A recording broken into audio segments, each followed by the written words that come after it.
Okay, so here we are in week 2 of the Laurinaitis as the interim general manager of Raw time, as well as next to a pay-per-view again already, and from Mexico City. So they began with Laurinaitis talking about stuff, and then rehiring back good old JR and how he felt bad about it, and said that Mysterio was going to be there, and then he went, no, he's not. And it just seemed, I don't know, he's so aggravating to hear him on the mic, but not in that like heel way. He's just kind of like, I'm actually going to just hit forward on my DVR and just skip through what you're going to say.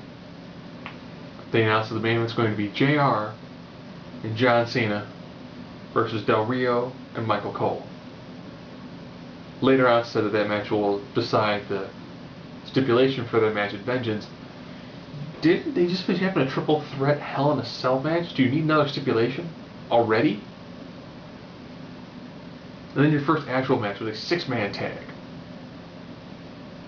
Morrison, Sheamus, Orton versus on the other side, Rhodes, Christian, Henry.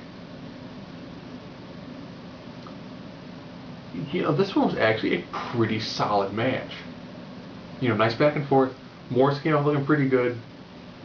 And Christian ended up helping to get Sheamus to run away. Orton was chasing Rhodes. Came down to Morrison and Henry.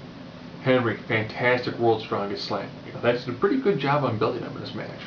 You know, solid back and forth. Everyone got to have some pretty decent ring time. Next match, of course, ended up being Eve versus Natalya. Kind of a bizarre match where Eve picks up the victory. So she has momentum going into her match with Beth Phoenix for the Divas title at Vengeance. Seriously, just...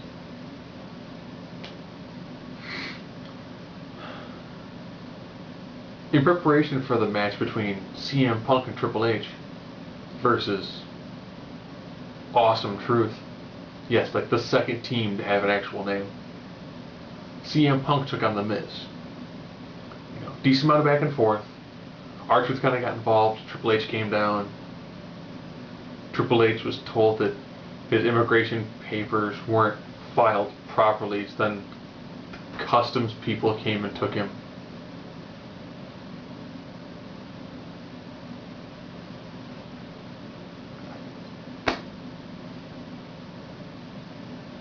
So he got removed from the building. Then there was Laurinaitis and David Hudson. You might know as David Atunga, but he's Mr. Jennifer Hudson. And I was like, okay, you kind of stopped a match to have a conversation happen with no microphone, with a camera on it, to show Triple H out. It just seemed really bizarre, and it really kind of, you know, broke the decent flow that you had between the Miz and CM Punk match. And of course, you know, CM Punk won with a nice roll-up. You know, really good, solid match.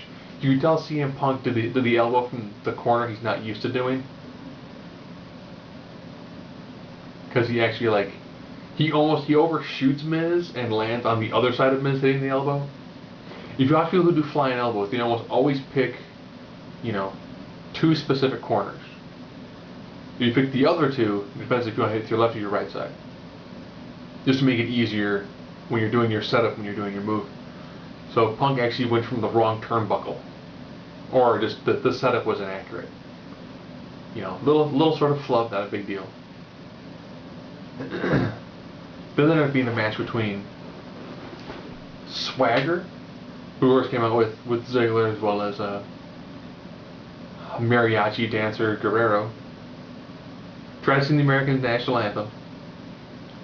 Got booed. You know, really different take on that. You know, actually pretty interesting. But then Swagger took on Ryder and got squashed. Swagger, former World Heavyweight Champion, gets squashed by Ryder. And then Ziggler and Mason Ryan have a match. Mason Ryan gets slapped by Vicky Guerrero, goes nuts on Ziggler, and gets DQ'd. And I guess on the pay-per-view, the team of Ziggler and Swagger, or Swagler, as I like to call them, You can call him Ziggler too, but I think Swagler sounds better. Will take on Air Boom for the titles. Which would be weird, because I mean, that means the tag will have been defended like twice in 1 year. That hasn't happened in a long time. End quote sarcasm.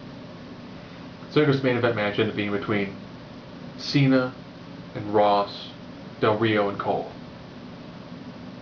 And it got to end with good old JR getting Michael Cole tapped with an ankle lock.